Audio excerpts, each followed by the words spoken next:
অপপ্রচার চালাচ্ছে তাদের বিচার আমরা আল্লাহর উপর ছেড়ে দিচ্ছি। আল্লাহ যেন তাদের হেদায়েত করেন এবং তারা যে কথাগুলি বলছে এর সমুচিত জবাব যেন তাদের আল্লাহ অন্যর মাধ্যমে এটা দিয়ে দেন, আমরা সে আশা করব।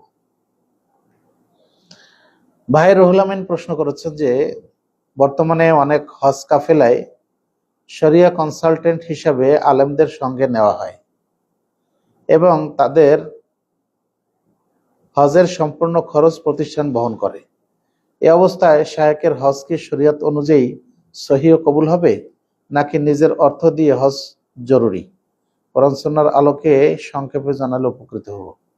দেখুন, হজ করার দায়িত্ব যদি কোনো ব্যক্তি গ্রহণ করে তাহলে সেক্ষেত্রে তার উপর হজ ফরজ হলে ফরজিয়াত আদায় হয়ে যাবে। অন্য কেউ হজের টাকার ব্যবস্থা করে দিতে পারে বা হজ করার মতো অর্থ বা বিভিন্ন সহযোগিতা করতে পারে।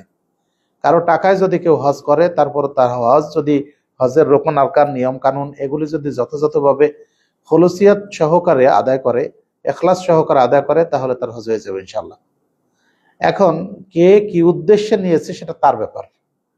অনেক হজ কাফেলা অনেক মানুষকে ফেস ভ্যালু হিসেবে অনেক মানুষকে হজে নিয়ে যায়, যাতে করে পরবর্তী বছর যাতে তার কাফেলায় মানুষের সংখ্যা বেশি হয় সেই জন্য।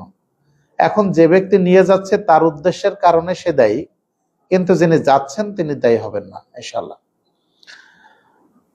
সুতরাং কেউ যদি কাউকে অর্থ দিয়ে বা কোনোভাবে হজ করাতে পারে, যিনি হজ করবেন তার হজ কবুল হবে ইনশাল্লাহ। হাবিবুল্লাহ শেখ প্রশ্ন করেছেন, বেকার ছেলেকে বাবা বিয়ের সব খরচ, মহারণা ও বিয়ে পরবর্তীতে পুত্র পুত্রবধূর ভরণ পোষণ সহ সকল খরচ বহন করলে এই বিয়ে জায়েজ হবে কি? অবশ্যই বৈধ হবে। পিতামাতার জন্য তার সন্তানের যাবতীয় ব্যবস্থা ভার গ্রহণ করাটা এটা পিতার দায়িত্ব। এখন ছেলে যদি বেকার হয় বা সে যদি উপার্জনক্ষম না হয় তাহলে বাবা ছেলের যাবতীয় খরচ বহন করতে পারে, ছেলের বিবাহের যাবতীয় ব্যবস্থা করতে পারে এবং তার ভরণ পোষণ সহ যাবতীয় ব্যবস্থা পিতা করতে পারে, কোনো সমস্যা নেই।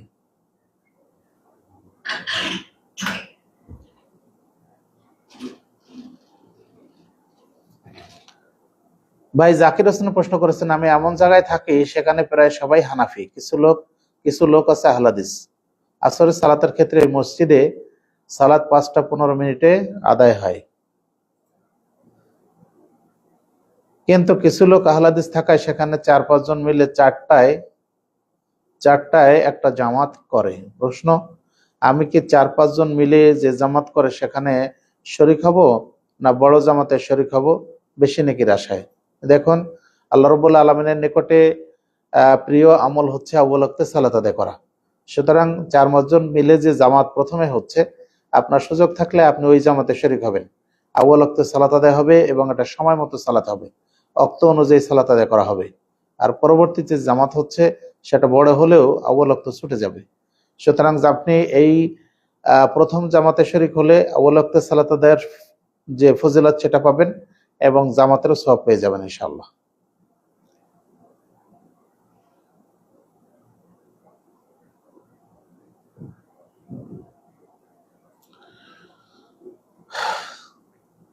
মুহাম্মদ সাল্লাল্লাহু আলাইহি ওয়াসাল্লাম পড়তে লিখতে জানতেন না, তিনি কি পরবর্তীতে পড়ালেখা শিখেছিলেন?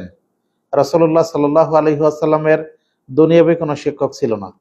আল্লাহ রাসূল সাল্লাল্লাহু আলাইহি ওয়াসাল্লাম নিরক্ষর ছিলেন, কিন্তু তিনি পড়ালেখা জানতেন না, পড়তে বা লিখতে পারতেন না, কিন্তু তার মানে তিনি মূর্খ ছিলেন না। বরং তিনি শিক্ষিত বলতে কোরআনের যে শিক্ষা আল্লাহর পক্ষ থেকে তিনি পেয়েছিলেন সে জ্ঞানে তিনি পারদর্শী ছিলেন। সুতরাং আল্লাহ রাসূল সাল্লাল্লাহু আলাইহি ওয়াসাল্লামের শিক্ষক বলতে আল্লাহর পক্ষ থেকে জিবরিল আলাইহিস সালাম তাকে শিখিয়েছেন, কিন্তু দুনিয়ার কোনো মানুষের কাছে তিনি পড়ালেখা শেখেননি।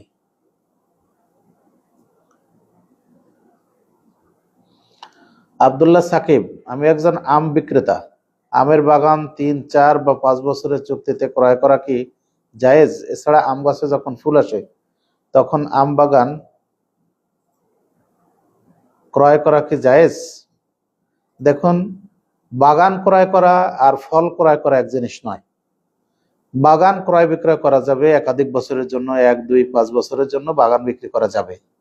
শর্ত হলো বাগানের পরিচর্যা যিনি ক্রয় করবেন তিনি, অথবা যিনি বাগান লিজ নেবেন তিনি করবেন।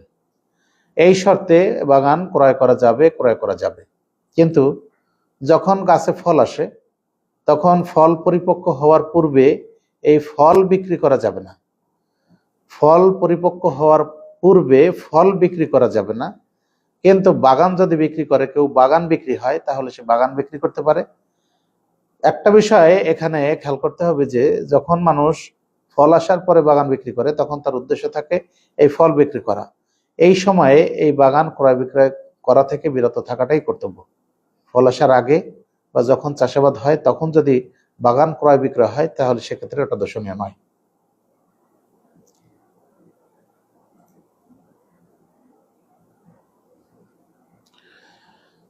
কাউসার হাবিব প্রশ্ন করেছেন, প্রচুর বৃষ্টির সময় অজু করে বের হয়ে দেখি রাস্তায় পানি দিয়ে পরিপূর্ণ, রাস্তার ময়লা, ড্রেনের ময়লা ও নাপাক বস্তু দ্বারা পরিপূর্ণ, সেক্ষেত্রে পায়ের নলা পর্যন্ত ভিজে যায়, এক্ষেত্রে আবার কি অজু করতে হবে না পাকে পা ধুলে যথেষ্ট হবে?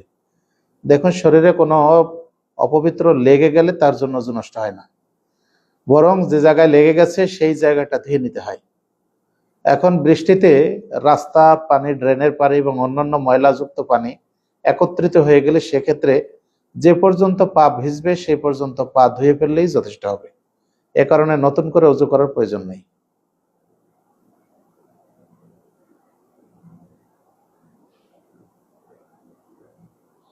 ভালো দেখা যাচ্ছে না নাকি? ভিডিও ভালো হচ্ছে না।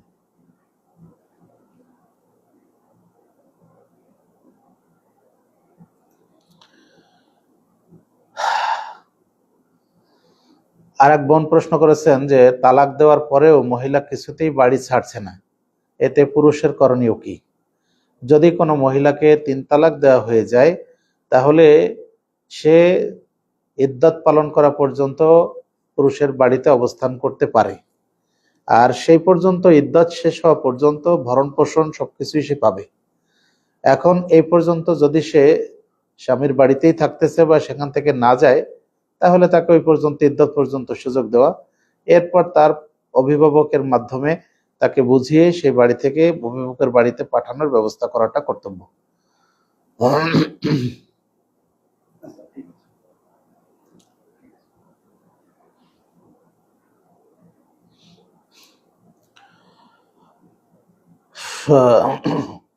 আর এক ভাই প্রশ্ন করেছেন, আল বেদায়া আর নেহায়া বইটা পড়া যাবে কি?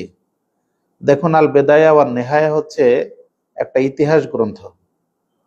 এটা আদম আলাইহিস সালাম থেকে শুরু করে আল্লামা ইবনু কাসির রহিমাহুল্লাহ তার সময়কাল পর্যন্ত, তার জীবদ্দশা পর্যন্ত যত মানুষ, যত ঘটনা ঘটেছে সবগুলি তিনি লিপিবদ্ধ করার চেষ্টা করেছেন।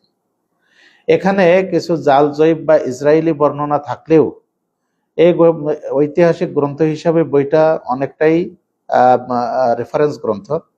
সুতরাং বইটার বাংলা অনুবাদ যদি কেউ পড়েন তাহলে অনুবাদ সঠিক হলে এটা পড়া যেতে পারে। মূল হচ্ছে আরবি, সুতরাং অনুবাদ যদি সঠিক হয় তাহলে এ বই পড়া যেতে পারে। একসাথে 3 তালাক দিলে কি 1 তালাক হবে না 3 তালাক হবে?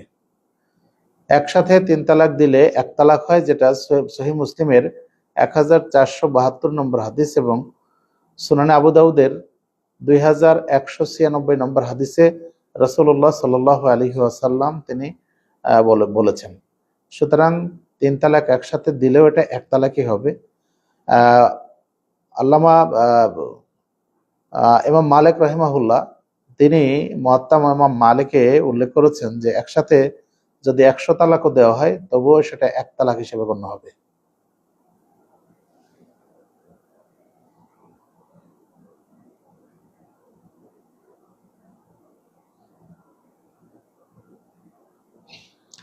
বাচ্চাদের খেলনা, আরেক ভাই প্রশ্ন করেছেন যে বাচ্চাদের খেলনা পুতুলের ক্ষেত্রে কাপড় দিয়ে তৈরি পুতুল ব্যবহার করা যাবে কি? হ্যাঁ, কাপড় দিয়ে তৈরি পুতুল ব্যবহার করা যেতে পারে যদি তার অবয়ব স্পষ্ট না হয়, তাহলে এটা ব্যবহার করা যেতে পারে। তবে সবচেয়ে ভালো হয় যে কোনো প্রাণীর ছবি বিশিষ্ট না হয়ে বরং সেটা যদি গাছ হয়, ফুল হয়, এই ধরনের কোনো জিনিস হয় তাহলে এটা ভালো হয়। ওইগুলি দিয়ে বাচ্চারা খেলতে শিখবে। তাদের যেন এইসব ছবি মূর্তির প্রতি কোনো ধরনের মহব্বত তৈরি না হয়, সেজন্য চেষ্টা করা। ডাক্তার শাহিনুর রহমান ভাই আমাদেরকে দেখছেন নওগাঁ থেকে, জাযাকাল্লাহ খাইরান।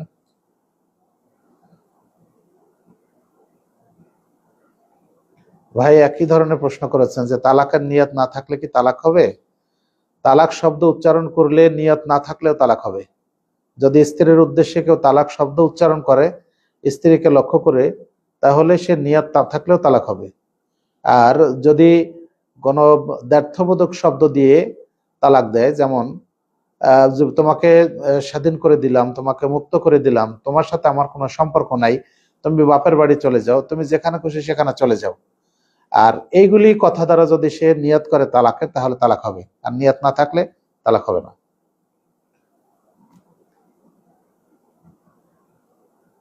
ভালো হচ্ছে না বলছো তো?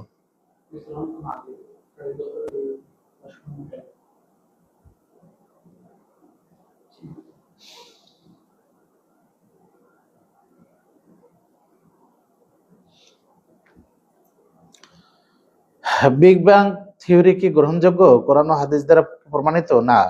বিগ ব্যাং থিওরি কোনো গ্রহণযোগ্য বিষয় নয়, বরং আল্লাহ রাব্বুল আলামিন এই পৃথিবী সৃষ্টি করেছেন একটা মাত্র ঘটনার কারণেই পৃথিবী সৃষ্টি হয়ে গেছে, এই বিষয়টা ঠিক নয়। বরং আল্লাহ রাব্বুল আলামিন কোরআনে বিভিন্ন জায়গায় তিনি বলেছেন যে তিনি আসমান জমিন 6 দিনে সৃষ্টি করেছেন, অতঃপর তিনি আরশে সমুন্নত হয়েছেন। এইভাবে বিভিন্ন ঘটনা আল্লাহ রাব্বুল আলামিন বলেছেন। বরং আল্লাহ রাব্বুল আলামিন তিনি এই পৃথিবীর স্রষ্টা, এটা কোনো দৈব কোনো ঘটনা নয়, বা এটা কোনো প্রাকৃতিক ঘটনা নয়।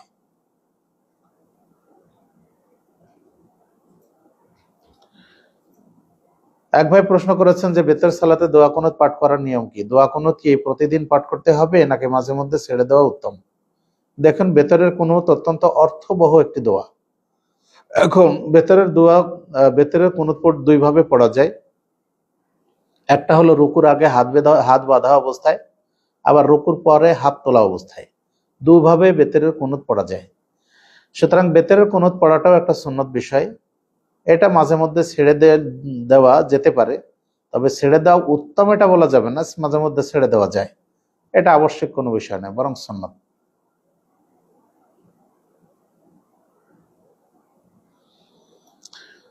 আর এক ভাই প্রশ্ন করেছেন ইসলামিক কার্টুন দেখা কি জায়েজ? দেখুন, এমন কার্টুন, এই কার্টুনের মাধ্যমেও কিন্তু বাচ্চারা এই ধরনের বিষয়ের প্রতি আসক্ত হোক, এসব বিষয়ের প্রতি তারা আকৃষ্ট হোক, এইটা মূলত বিধর্মীদের একটা সৃষ্টি, এগুলি তারা চায়।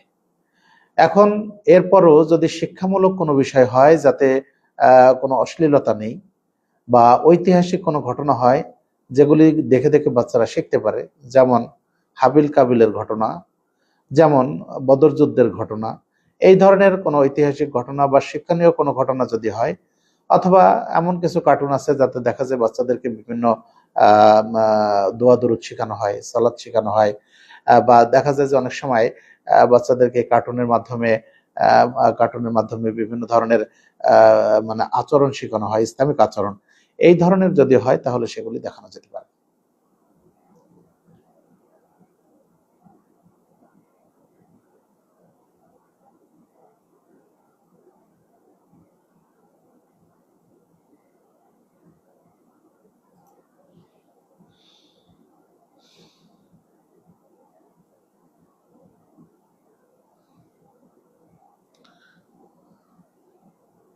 আচ্ছা, এক ভাই প্রশ্ন করছেন যে আমি একজন মেয়ে, আমার বাবা ইন্তেকাল করেছেন, আমার মা আছেন, এছাড়া আমার 5 জন চাচা এবং কয়েকজন মামা আছেন। আমার ভরণ পোষণের দায়িত্ব আমার মামারাই পালন করেন। আমার বয়স যখন 16 বছর ছিল, তখন আমি পরিবারের কাউকে না জানিয়ে গোপনে একটি ছেলের সঙ্গে বিয়ে করি। আমার পরিবারের কেউ এ বিষয়ে জানতো না, এমনকি জানলেও তখন তারা কেউ কোনোভাবেই ওই ছেলেকে মেনে নিতেন না। তাই আমি কাউকে কিছু বলিনি। এখনো পর্যন্ত আমার পরিবারের কেউ এই গোপন বিয়ের বিষয়টি জানে না। শুধু 200 টাকার স্ট্যাম্পে একটি হলফনামা করা হয়েছিল, যেখানে ভুয়া উপায়ে আমার বয়স বাড়িয়ে দেখানো হয়। এরপর সেই হলফনামা নিয়ে একটি রেস্টুরেন্টে বসে একজন হুজুরকে ডেকে আনা হয় এবং তাকে কিছু টাকা হাদিয়া দিয়ে ইজাব কবুলের মাধ্যমে বিয়ে পড়ানো হয়। সেখানে আমার কোনো ওলি উপস্থিত ছিলেন না, শুধু 2 জন পুরুষ সাক্ষী এবং দূর পরিচিত একজন বান্ধবী উপস্থিত ছিলেন। যে 2 জন পুরুষ সাক্ষী ছিলেন আমি তাদের চিনি না, শুধু জানি তারা টাকার বিনিময়ে সাক্ষী দিয়েছিলেন। এবং এভাবেই সেখানে উপস্থিত হয়েছিলেন। আমাদের বিয়ে কাজী অফিসে হয়নি, বিয়ের কোনো সরকারি নিবন্ধন হয়নি এবং কোনো কাবিননামাও তৈরি করা হয়নি। এই অবস্থায় এই বিয়ে কি শরীয়ত অনুযায়ী সংগঠিত হয়েছে? এবং তালাক একটি বিষয় নিয়ে আমাদের অনেক ঝগড়া হচ্ছিল। এরপর কিছু সময় কথা হয়নি। পরে আমি তাকে ফোন করলে সে বলল, আরে তোমাকে তো 3 তালাক দিয়ে দিয়েছি, এখন কেন ঝগড়া করছো? এরপর আরো কিছু কথা হয়, আমি চুপ হয়ে যাই। পরে সে নিজেই বলে, না আমি তালাক দিইনি, তুমি একই বিষয় নিয়ে বারবার ঝগড়া করছিলে, তাই এমন বলতে বাধ্য হয়েছি, যাতে ঝগড়া করো না, চুপ থাকো। আমি তালাক দেইনি। দ্বিতীয় ঘটনা, আরেকবার ঝগড়ার সময় সে আমাকে 1 তালাক দিলাম, তখন আমি তোমাকে 1 তালাক দিলাম, তখন হায়েজ অবস্থায় ছিলাম। আমার যতটুকু মনে আছে হায়েজের 3য় বা 4র্থ দিন ছিল। তৃতীয় ঘটনা, আরেকটি বিষয় নিয়ে ঝগড়ার সময় বলেছিল, তোমাকে 1 তালাক, 2 তালাক, 3 তালাক দিলাম। প্রথমত, অভিভাবক ছাড়া বিবাহ হলেও এই বিবাহটাকে বলা হবে বিবাহের সাদৃশ্যপূর্ণ, যেহেতু স্টাম্প করে সবকিছু করা হয়েছে এবং সাক্ষী উপস্থিত ছিল। তো সেক্ষেত্রে অভিভাবক না থাকার কারণে দুইজনেই পাপী হবে। কিন্তু এই অবস্থাতেও যদি তালাক হয় তাহলে সে তালাক গণ্য হবে। হায়েজ অবস্থায় যে তালাক হয়েছে সেটা তালাক হবে না, এবং অন্য যে 2বার তালাক হয়েছে, তালাক দেওয়া হয়েছে, সেই 2বার 2 তালাক করতে হবে। আর একবার যদি তালাক দেওয়া হয় তাহলে বিবাহ বাতিল হবে, উভয় গুনাহগার হবে। এছাড়াও এই বিবাহ যদি টিকাতে হয় তাহলে অভিভাবকের অনুমতি নিয়ে নতুনভাবে বিবাহ পড়িয়ে নিতে হবে। আর মনে রাখতে হবে যে 2টা তালাক হয়ে আছে, 3য়বার তালাক দিলে এই বিবাহ শেষ হয়ে যাবে। অসুস্থতার কারণে ফজরের ফরজ সালাত আগে পড়ে তারপর সুন্নত সালাত আদায় করা যাবে কি? অসুস্থতার কারণে ফরজ আগে পড়তে পারবে, সুন্নাত পরে পড়তে হবে, এটা কেমন বিষয়? যদি সুন্নাত পড়তেই পারে তাহলে সুন্নাতটা আগে পড়ে নেবে, তারপরে ফরজ পড়বে। এরকম আগে পরে ইচ্ছাকৃতভাবে আগে পরে করার কোনো সুযোগ নেই। যদি এমনটা হয় যে মসজিদে আসছে, তারপরে দেখা গেল যে মসজিদে ফরজ সালাত শুরু হয়ে গেছে, ফজরের সুন্নত পড়া হয়নি, তাহলে সেক্ষেত্রে আগে জামাতে সামিল হবে, ফরজ আদায় করবে, তারপরে সুন্নত পড়বে। এটা হলো নিয়ম। কিন্তু আগে অসুস্থতার কারণে যদি সে ফরজই আগে পড়তে পারে, সুন্নত পরে পড়তে হয়, তাহলে সুন্নতটা আগে পড়বে, পরে ফরজ পড়বে, এটা কোনো কারণ নয়।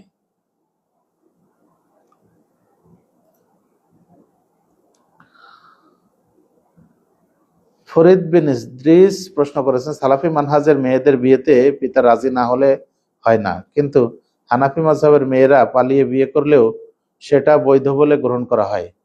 এটা বিয়ে তো আলেমরাই পড়ান, তাহলে কোন কোরআন হাদিসের দলিল দিয়ে বিয়ে পড়ান?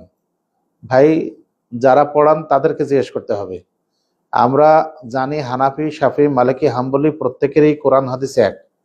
মানুষ বুঝতে ভুল করেন, আর বোঝার ভুলের কারণে এই পার্থক্যগুলি তৈরি হয়। এখন আপনি যেভাবে আক্রমণাত্মক প্রশ্ন করেছেন, সেটা বরং যারা এইভাবে বিবাহ পড়ায় তাদেরকে জিজ্ঞেস করা ভালো। আমরা শুধু বলবো যে রাসূলুল্লাহ সাল্লাল্লাহু আলাইহি ওয়াসাল্লাম বলেছেন, আইয়ুমা ইমরাআতিন নাকাহাত বিগাইরি ইজনি ওয়ালিহা ওয়া নিকাহুহা বাতিল বাতিল বাতিল। যে মহিলা তার অভিভাবকের অনুমতি ব্যতীত বিবাহ করবে, তার বিবাহ বাতিল। আমরা এটাই জানি, রাসূল 3 বার বলেছেন। সুতরাং যদি হানাফি মাযহাবের কোনো বা অন্য মাযহাবের কোনো আলেমের মাধ্যমে বিবাহ পড়লে সেটা জায়েজ হয়, আর ওটাই যদি আপনার মনোভূত হয়, আপনি তার কাছে জিজ্ঞেস করেন।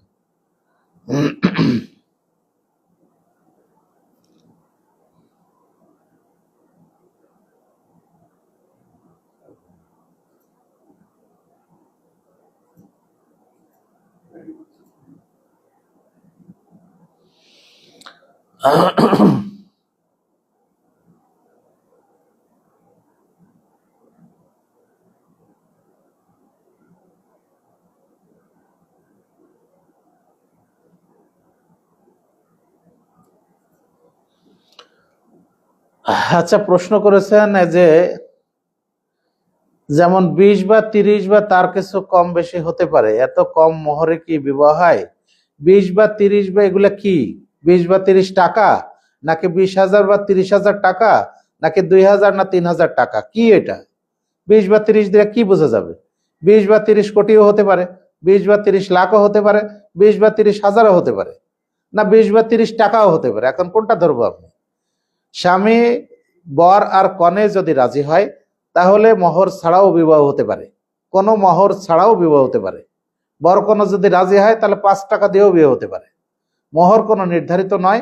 মোহর এমন কোনো হবে না, এমন কোনো অ্যামাউন্ট হবে না যে বিশাল কোনো অ্যামাউন্ট হতে হবে, তা না হলে মোহর হবে না।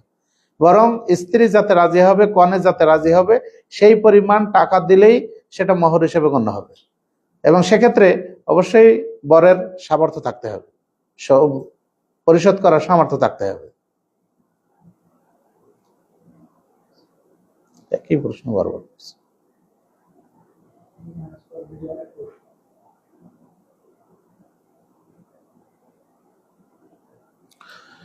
এক ভাই প্রশ্ন করেছেন, নবী রাসূলগণ শুধু মানব জাতির জন্য ছিলেন না জিন জাতির জন্যও ছিলেন? অন্যান্য নবী রাসূল নির্দিষ্ট কোনো গোত্রের জন্য, নির্দিষ্ট কোনো এলাকার জন্য আসতেন, কিন্তু আমাদের রাসূল তিনি মানুষ এবং জিন সবার জন্যই কিয়ামত পর্যন্ত তিনি নবী রাসূল হিসাবে এসেছিলেন। যেমন তিনি জিনদের কাছেও তিনি দাওয়াত পৌঁছিয়েছিলেন, যেমন জিনরা বলেছিল যে ইন্না সামি'না কুরআনান আজাবা, আমরা একটা আশ্চর্য কোরআন শুনেছি। রাসূলুল্লাহ সাল্লাল্লাহু আলাইহি ওয়াসাল্লাম তাদের কাছে গিয়ে তাদের সেখানে থেকে তাদেরকে দ্বীনের ব্যাপারে দাওয়াত দিয়েছিলেন। ভাই শাহজাহান প্রশ্ন করেছেন, আমার প্রশ্ন হলো, আমাদের দুটা টিনের ঘর আছে, কিন্তু আমার ঘরের মধ্যে যে সকল টিন ব্যবহার করা হয়েছে দেখি ওই সকল টিনের মধ্যে গরু মহিষের, গরু মোরগের ছবি আছে। এখন আমাদের ঘরে সালাত পড়ার বিধান কি, এবং এই ঘরে কি রহমতের ফেরেশতা আসবে? না, রাসূলুল্লাহ সাল্লাল্লাহু আলাইহি সাল্লাম বলছেন যে ঘরে কুকুর এবং ছবি থাকে সে ঘরে রহমতের ফেরেশতা প্রবেশ করে না। সুতরাং আপনাদের জন্য করণীয় হলো ওই গরু এবং মোরগের যে ছবি আছে সেগুলি কোনো রং দিয়ে বা কোনো কালি দিয়ে মুছে ফেলা অথবা তুলে ফেলা, অতঃপর সেখানে সালাত আদায় করলে সালাত হবে ইনশাআল্লাহ।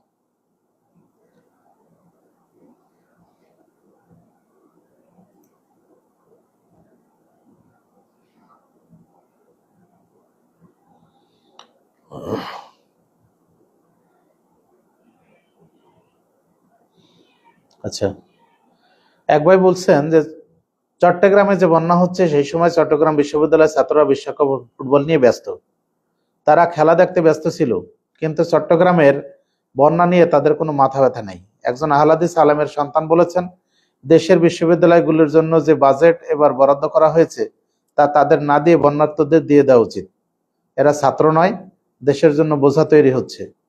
তার এই মন্তব্য কতটুকু সঠিক, এই এ নিয়ে অনেক বিতর্ক হচ্ছে।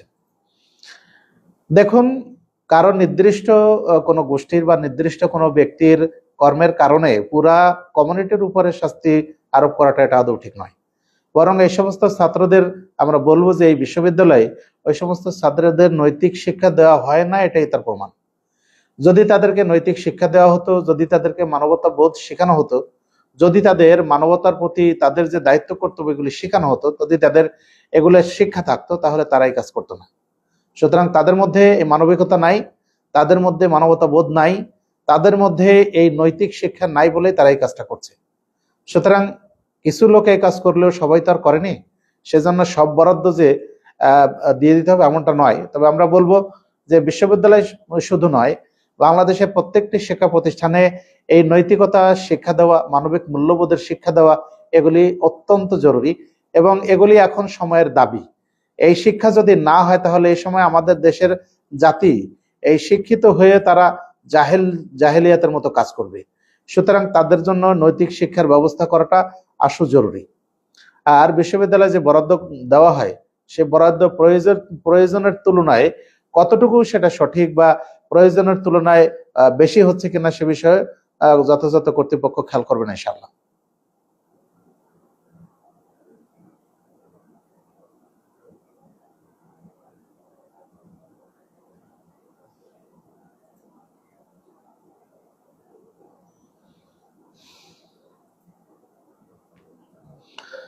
জয়নাল বিন বাবুল প্রশ্ন করেছেন, মেয়ের পিতার অনুমতি ছাড়া পালিয়ে বিয়ে বা কোর্ট ম্যারেজ জায়েজ হয়ে না থাকলে তাদের সম্পর্ক ও সন্তান বৈধ নয়। এক্ষেত্রে ইসলামী শাসন কায়েম থাকলে কি তাদের জেনার কারণে শাস্তি দেওয়া হতো? অবশ্যই। ইসলামী শাসন কায়েম থাকলে এই ধরনের ঘটনা ঘটার সম্ভাবনাই ছিল না। এ ধরনের ঘটনা ঘটলে বরং তাদেরকে শাস্তির আওতায় নিয়ে আসা হতো। এটা প্রকাশ পেলে অবশ্যই তারা শাস্তির সম্মুখীন হতো। আর একটা বিষয়ে আপনার জেনে থাকা ভালো হবে যে ইসলাম যে বিধান দিয়েছে সেই বিধান সবার জন্য কল্যাণকর। একজন পিতা সে তার সন্তানকে শৈশব থেকে নিয়ে একেবারে কৈশোর যৌবনকাল পর্যন্ত মানুষ করলো, আর সেই পিতাকে না জানিয়ে নিজের পছন্দের লোকটাকে বিয়ে করে ফেললো, এটা কতটুকু নৈতিক, এটা কতটুকু যৌক্তিক? এটা আপনার মেয়ে হইলে আপনাকে মেনে নিতেন? এটা আপনার ছেলে হইলে আপনাকে এটা মেনে নিতেন? তাহলে পিতামাতার তাদের যে ত্যাগ, পিতামাতার তাদের যে এই যে সেবা যত্ন, এগুলি কি একেবারেই নিরর্থক? সুতরাং এ কারণে ইসলাম ছেলে মেয়ের বিয়ের ক্ষেত্রে মেয়ের জন্য বিশেষ করে অভিভাবকের অনুমতিটাকে আবশ্যক করেছে। কারণ ছেলে হয়তো সে 4টা বিয়ে করতে পারবে, কিন্তু একটা মেয়ে এট এ টাইম সে একাধিক বিয়ে করতে পারে না। এরপরও ছেলে একাধিক বিয়ে করা দোষণীয় নয়, কিন্তু একটা বিবাহিত মেয়ের জন্য আর একটা বিয়ে করা এটা তার জন্য আশু কঠিন। সুতরাং ইসলাম এই ব্যবস্থা দিয়েছে যে অভিভাবক জেনে শুনে খোঁজখবর নিয়ে ছেলের চরিত্র, তার দিনদারি এবং তার আনুষঙ্গিক যাবতীয় বিষয় যদি সুন্দর হয় তাহলে সে সেই পাত্রে তার মেয়েকে অর্পণ করবে। এই বিধান ইসলাম দিয়েছে, যার মধ্যে কল্যাণ রয়েছে। এখন এই কল্যাণের বাইরে যদি কেউ নিজেকে মনে করে যে এটা আমার দরকার নাই, বরং আমি নিজে যেটা পছন্দ করি সেটা করি, তাহলে সেটা তার ব্যাপার। এবং সেক্ষেত্রে অবশ্যই সে সে দিনের নির্দেশনা না মানার কারণে অবশ্যই সে পাপী হবে, সে অবশ্যই পাপী হবে, পরকালে তাকে অবশ্যই জবাবদিহি করতে হবে।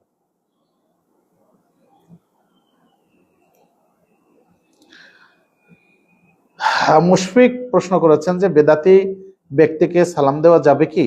দেখুন, বেদাতি 2 ধরনের। এক ধরনের বেদাতি হচ্ছে আকীদাগত বেদাতি, যেমন কাদিয়ানি, শিয়া, মুরজিয়া, কাদরিয়া, জাবরিয়া, নকশবন্দিয়া। এই ধরনের বেদাতি ব্যক্তি যদি জানা যায় যে সে এই আকীদার, তাহলে তাকে সালাম দেওয়া যাবে না, কারণ এই বেদাত কুফরির শামিল। এই ধরনের বেদাত কুফরির শামিল। আর যে সমস্ত বেদাত শুধু আমলে, যেমন আমাদের দেশে অনেক ভাই আছেন যারা দেখা যায় যে বেদাতি অনেক কাজ করে, সেটা অনেক সময় সে না জেনে করে, কিন্তু তার আকীদা ঠিক আছে, সে এক আল্লাহকে মানে, এক রাসূলকে মানে, এক কাবার সে কাবাকে কিবলা হিসেবে জানে, কোরআন মানে, হাদিস মানে, কিন্তু তার জানার ভুলের কারণে হয়তো সে কাজটা বেদাতি কাজ করছে।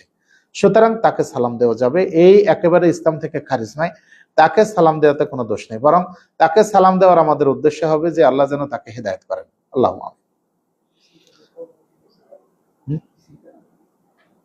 কমাই দেন। ভাই মকবুল হোসেন প্রশ্ন করেছেন যে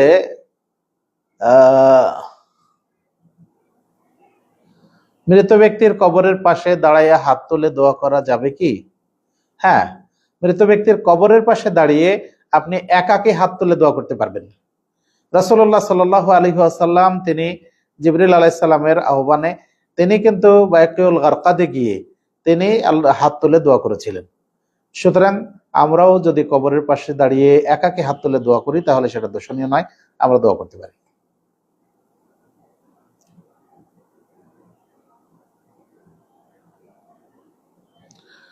আলমগীর হোসেন প্রশ্ন করেছেন যে রুকিয়া করার জন্য কোন দোয়াগুলি পড়তে হবে?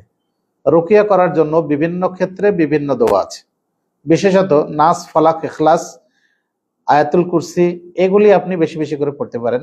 এগুলি সাধারণ রুকিয়ার জন্য আপনি এটা ব্যবহার করতে পারেন। এছাড়া বিভিন্ন সমস্যার কারণে বিভিন্ন রুকিয়া আছে, বিভিন্ন দোয়া দুরূদগুলি পড়তে হয়, বিভিন্ন কোরআনের বিভিন্ন আয়াত পড়তে হয়, সেগুলি জেনে নিতে হবে। জামাতে ফরজ সালাত শেষ হওয়ার পরে ভাই তাজুল ইসলাম প্রশ্ন করেছেন, তাহাজুল ইসলাম প্রশ্ন করেছেন যে জামাতে ফরজ সালাত শেষ হওয়ার পরে মাসবুক কিছু মুসল্লি ফরজ সালাত পড়তেই থাকে। প্রশ্ন হলো তাদের সাথে জামাতে অংশগ্রহণ করা যাবে কি? দেখুন, এই ধরনের মাসবুক মুসল্লির সাথে যদি আপনি জামাতে শরীক হন তাহলে এই জামাত কখনো শেষ হবে না, এই ধারাবাহিকভাবে এটা চলতেই থাকবে। সে কারণে শাইখ বিন বাজ এবং শাইখ উসাইমিন বলছেন যে মাসবুক মুসল্লির সাথে তাকে ইমাম করে নতুন করে আর তার ইক্তেদা করা যাবে না, এগুলো থেকে বিরত থাকা কর্তব্য। বরং কয়েকজন যদি পরে এসে হাজির হন তাহলে তারা আবার আলাদা করে জামাতে শরীক হবেন, তারা আলাদা জামাত করে সালাত আদায় করবেন ইনশাআল্লাহ।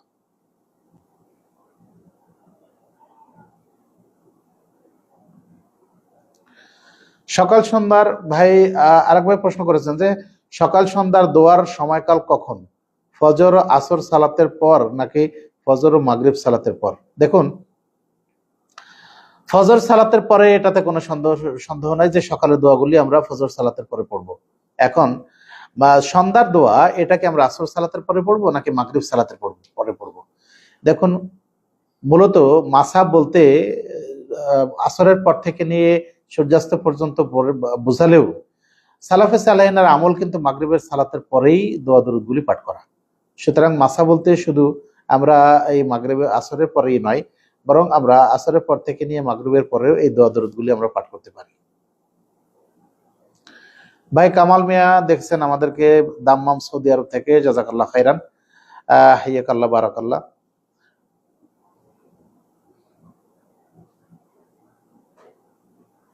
আচ্ছা, আরেক ভাই প্রশ্ন করেছেন ইমাম তাশাহুদে আছেন, এমন সময় নিয়াত করে সালাতে বসার পূর্বেই ইমাম সালাম ফিরিয়ে নিলেন, আমার এই সালাত কি জামাতে হয়েছে বলে পরিগণিত হবে? যে না, জামাতে শরীক হওয়ার জন্য তাকবীরে তাহরিমা বেঁধে ইমাম যে অবস্থায় আছেন সেই অবস্থায় শরীক হওয়াটা জরুরি।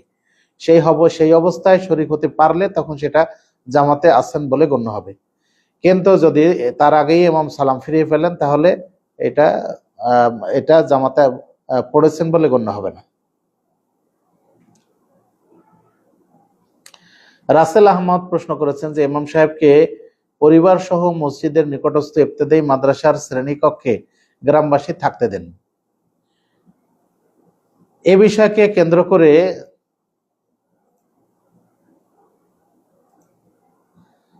করে গ্রামে সংঘর্ষ হয় এবং একটি গোষ্ঠী মসজিদের সর্বোচ্চ 200 মিটার দূরে নতুন মসজিদ নির্মাণ করেন। প্রশ্ন হলো, এই নতুন মসজিদে সালাত আদায় করা যাবে কিনা? দেখুন, এভাবে গ্রামের সমস্যা নিয়ে মুসলিম ঐক্যকে বিনষ্ট করে যেখানে সেখানে মসজিদ নির্মাণ করার থেকে বিরত থাকাটা কর্তব্য। এখন মসজিদে জেরার বলতে যেটা বোঝায় সেটা হলো ইসলামকে ধ্বংস করার জন্য বা রাসূলুল্লাহ সাল্লাল্লাহু আলাইহি ওয়াসাল্লামকে হত্যা করার জন্য এই জেরার মসজিদ তৈরি করা হয়েছিল। এখন যে মসজিদগুলি তৈরি হচ্ছে এগুলি মানুষের মুসলিম ঐক্যকে ফাটল ধরানোর জন্য, সেটা অনেকটাই জেরার মসজিদের মতোই। সুতরাং এই ধরনের কর্মকাণ্ড থেকে বিরত থাকাটা কর্তব্য। আমরা এই ঘরের পাশে, বাড়ির কাছে, এই আশপাশে যেখানে সেখানে মসজিদ বানানোটা থেকে দূরে থাকাটাই আমাদের জন্য শ্রেয়। বরং মুসলিম ঐক্য রক্ষা করার জন্য, মুসলিম ঐক্য সংহতি রক্ষা করার চেষ্টা করাটা আমাদের কর্তব্য। আমাদের দেশের মানুষ এখন যেহেতু টাকা বেশি হয়ে গেছে সেই জন্য একটুতেই তারা বেশি রাগ করেন, আর এই রাগারাগের ফলাফল পৌঁছে গিয়ে মসজিদের উপরে, মসজিদ আলাদা করো, ঈদগাহ আলাদা করো, এইসব সমস্যা তৈরি হয়। এগুলি আমাদের মন মানসিকতা থেকে দূরে করে ফেলা ভালো। বরং আমরা চেষ্টা করব মুসলিম ঐক্য সংহতি এটা বজায় রাখার। প্রয়োজনে আমরা নিজেরা কিছু ছাড় দিব, ধৈর্য সহিষ্ণুতা বজায় রাখবো, তাতে করে আমাদের জন্য অধিক কল্যাণ হবে। বেশি জামাতে বেশি লোক হলে সেই জামাতে সওয়াব বেশি হয়, এটা আমরা জানি।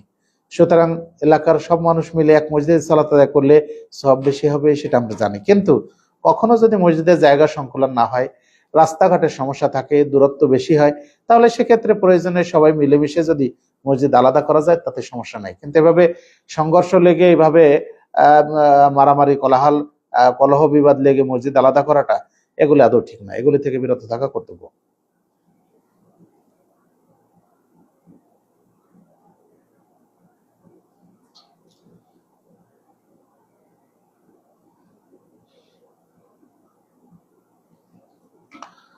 মোহাম্মদ মাসুদ বলছেন, কোন বিবাহকে শিবে নিকাহ হিসাবে গণ্য করা হয় না? যেসব নিকাহটা সরকারি বা সরকারি কোনো প্রতিষ্ঠানের মাধ্যমে করা হয় না, সেই সমস্ত বিবাহকে শিবে নিকাহ বলা যায় না। যেমন যদি কোনো বিবাহে এলাকার কোনো গণ্যমান্য ব্যক্তি বা এলাকার কোনো জনপ্রতিনিধি থাকেন, তাহলে সেই বিবাহকে আমরা শিবে নিকাহ বলতে পারি, যদিও সেখানে অভিভাবক না থাকে।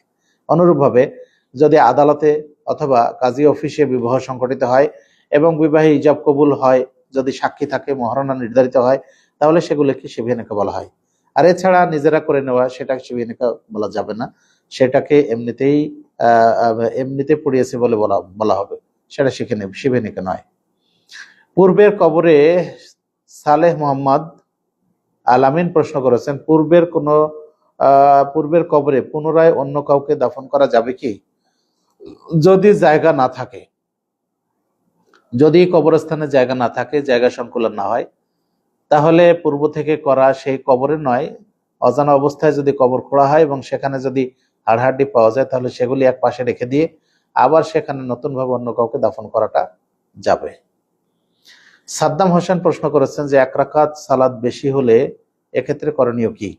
1 রাকাত সালাত বেশি হলে যদি জানা যায় যে 1 রাকাত বেশি হয়েছে, তাহলে সেক্ষেত্রে আবার সাহু সেজদা দিতে হবে। তাহলে ওই 1 রাকাত এবং সাহু সেজদা মিলে 2 রাকাতের সওয়াব পাওয়া যাবে ইনশাআল্লাহ।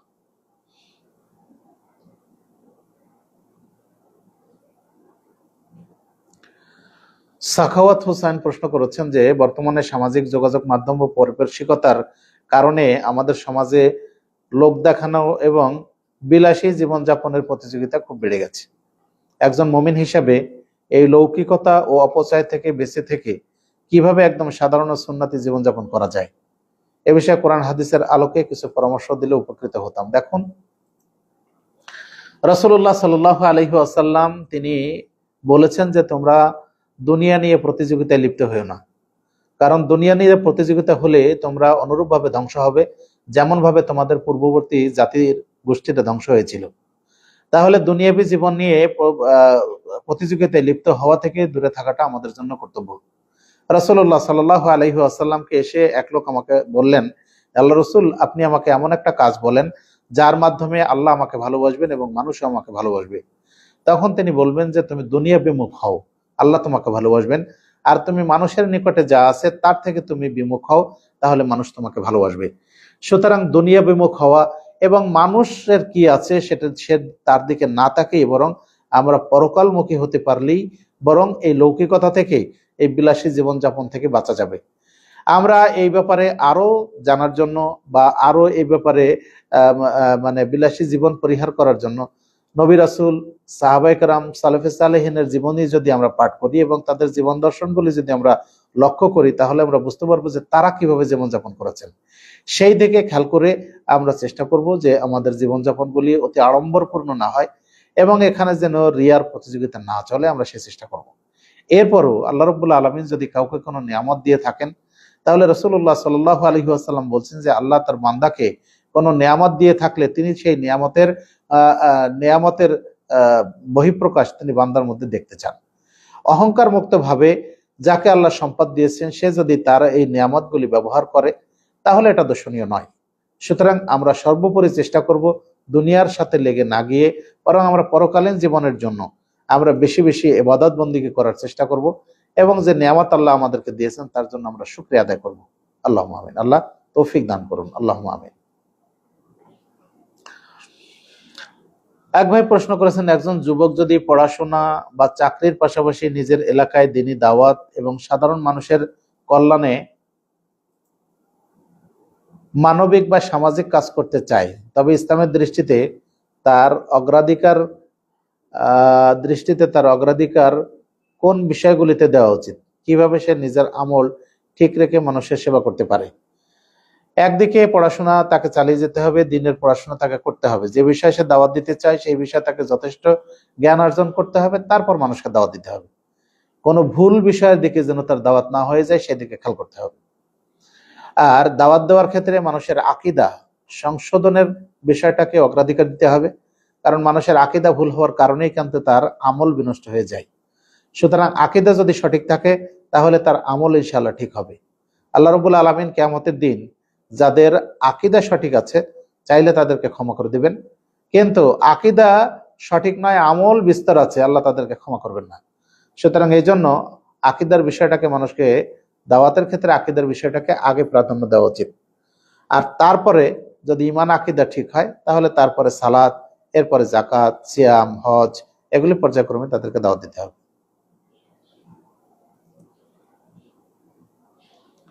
20 থেকে 30,000 হবে। 20 থেকে 30,000 যদি কনে রাজি হয় তাহলে তাতে কোনো সমস্যা নেই, মোহর দিতে পারে। ইসলামে সহি মানহাজের গুরুত্ব ও তাৎপর্য কি? হ্যাঁ, অবশ্যই। মানহাজ মানে হচ্ছে চলার পথ। রাসূলুল্লাহ সাল্লাল্লাহু আলাইহি সাল্লাম, সাহাবায়ে কেরাম তারা যে পথে চলেছেন এবং তারপরে তাবেইন, তাবেইন যারা যে পথে চলেছেন সেই পথে চলা, সেই পথ অনুসরণ করাটা আমাদের জন্য জরুরি। আর এই পথের নাম হচ্ছে, বা এই চলাচলের এই পদ্ধতির নাম হচ্ছে মানহাজ। সুতরাং মানহাজ যদি ঠিক না হয় তাহলে আমল শুদ্ধ হয় না। এজন্য মানহাজ আমাদেরকে ঠিক করে নিতে হবে যে আমলটা আমরা কোন পদ্ধতিতে করব, রাসূলের মানহাজে নাকি কোনো ইমামের মানহাজে। আমার আমলটা, আমার ইবাদতটা আমি কি রাসূলের দেখানো পদ্ধতিতে করব, তার মানহাজে করব, নাকি আমি কোনো অনুসরণীয় ইমামের মানহাজে করব। সুতরাং এই বিষয়ে মানহাজ অত্যধিক গুরুত্বপূর্ণ, এবং মানহাজ অনুসরণ করার জন্য কোরআন এবং সহিহ হাদিস অনুযায়ী যেভাবে আল্লাহ এবং আল্লাহ রাসূল আমাদেরকে বলেছেন সেই অনুযায়ী আমাদেরকে আমল করতে হবে। ভাই ফিরোজ হোসেন প্রশ্ন করেছেন যে জমি বন্ধক রেখে হজ করা যাবে কি? দেখুন, জমি বন্ধক রাখা হচ্ছে এটা হারাম। কারণ আব্দুল্লাহ ইবনে আব্বাস এবং আব্দুল্লাহ ইবনে মাসউদ রাদিয়াল্লাহু আনহুমা তারা দুজনেই বলেছেন, কুল্লু কারজিন জাররা নাফআন ফাহুয়া রিবা। প্রত্যেক ওই ঋণ যা উপকার নিয়ে আসে সেগুলি হচ্ছে সুদ।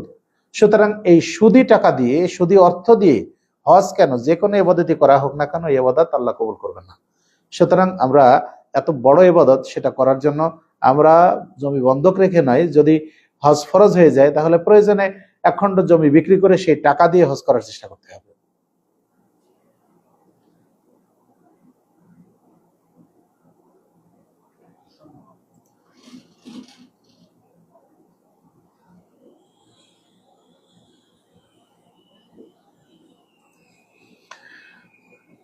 এক ভাই প্রশ্ন করেছেন যে হিজবুত তাওহীদের ইমামের উপর নাকি আল্লাহর পক্ষ থেকে ইলহাম আসে, এই বিষয়ে জানতে চাই। হিজবুত তাওহীদের বিরুদ্ধে আহলে হাদিস আন্দোলন বাংলাদেশের প্রতিবাদ কি মুসলিম জাতির জন্য? হিজবুত তাওহীদ একটি ভ্রান্ত সংগঠন যারা বিভিন্ন ধরনের বিভ্রান্তিমূলক এবং ইসলাম বিরোধী কথা বলে থাকে। তাদের আকীদা হচ্ছে ইসলাম বিরোধী। মূলত ইলহাম এবং ওহীর মধ্যে পার্থক্য আছে। ইলহাম যে কোনো মানুষের কাছে আসতে পারে, এর জন্য নবী রাসূল হওয়া শর্ত নয়। যেমন আল্লাহ রাব্বুল আলামিন মুসা আলাইহিস সালামের মায়ের ক্ষেত্রে বলেছেন যে আমরা তার নিকটে ইলহাম করেছিলাম, মানে তার অন্তরে ঢেলে দেওয়া। ইলহামটা হলো এমন একটা জিনিস যার অন্তরে সঠিক বিষয়টাকে ঢেলে দেওয়া। এভাবে আল্লাহ রাব্বুল আলামিন বিভিন্ন মানুষের কাছে, তার কাছে ইলহাম করে থাকেন, তার অন্তরে এই বিষয়টা তিনি প্রক্ষেপণ করে থাকেন, তার সঠিক বিষয়টা তাকে জানিয়ে দিয়ে থাকেন। এটা অন্তরের ব্যাপার, এটা যে কোনো মানুষের ক্ষেত্রে হতে পারে। এখন এই ইলহাম হওয়ার জন্য যে সে ইমাম হয়ে যাবে আর সে হকপন্থী হয়ে যাবে, এ কথা ঠিক নয়। এখন ইলহামকে আল্লাহর পক্ষ থেকে হলো না ইলহাম শয়তানের পক্ষ থেকে হলো, এটাও তার পক্ষে পার্থক্য করা কঠিন। আসলে এই অনেক ক্ষেত্রে দেখা যায় যে যা বিভ্রান্তমূলক কথা বলে বা যারা বিভ্রান্ত তারাই এই ধরনের দাবি করে থাকে। এই যে গোলাম মোহাম্মদ কাদিয়ানী, যার উপর ভিত্তি করে আছে কাদিয়ানী গ্রুপ তৈরি হয়েছে, এই গোলাম মোহাম্মদ কাদিয়ানী সে বিভিন্ন ভ্রান্ত দাবি করেছিল, সে নবুয়তের দাবি করেছিল, যার শেষ পরিণত হয়েছিল যে একেবারে কি বলে নাক মুখ দিয়ে পায়খানা বের হয়ে গিয়ে সে তাৎক্ষণিক মৃত্যুবরণ করলো। তো এইভাবে এই ইলহাম আসছে বলে ইলহাম যে আল্লাহর পক্ষ থেকে সে কিভাবে নিশ্চিত হবে? ইলহাম এটা শয়তানের পক্ষ থেকে তার অন্তরে কুমন্ত্রণা হতে পারে। সুতরাং এটার মাধ্যমেই যে সে দাবি করবে যে আমি ইমাম হয়ে গেছি বা আমি নবী রাসূলদের মতো হয়ে গেছি, এটা আদৌ ঠিক নয়। হিজবুত তাওহীদের বিরুদ্ধে আহলে হাদিস আন্দোলন বাংলাদেশের লেখনের মাধ্যমে, বক্তব্যের মাধ্যমে, প্রচার মিডিয়ার মাধ্যমে প্রতিবাদ চলছে।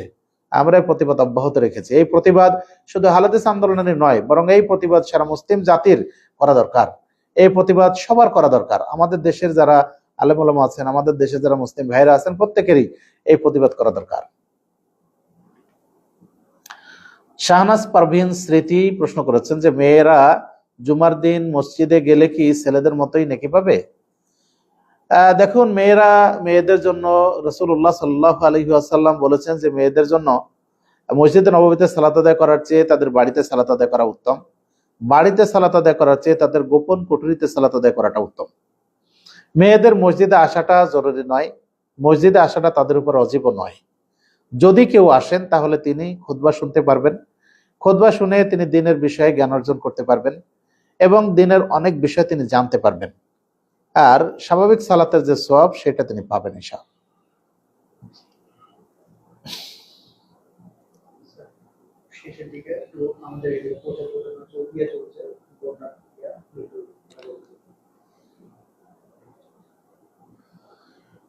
এক ভাই প্রশ্ন করেছেন ক্রিকেট, ফুটবল, ব্যাডমিন্টন এসব খেলা কি ইসলামে জায়েজ? এইসব খেলা যদি শরীর চর্চার জন্য হয় এবং এখানে যদি টাকা পয়সার কোনো হারজিতের ব্যবস্থা না থাকে, তাহলে এই খেলা জায়েজ হবে। কেবল শরীর চর্চার জন্য, এটা শরীর চর্চার জন্য খেলবে, বিনোদনের জন্য খেলবে, কিন্তু টাকা পয়সা লেনদেন, হারজিত বা কোনো উপহার উপঢৌকন লাভ করা সেই উদ্দেশ্যে নয়, তাহলে এটা বৈধ হবে। সুপ্রিয় দর্শক, আমরা আমাদের অনুষ্ঠানে প্রায় একেবারেই শেষ পর্যায়ে চলে এসেছি।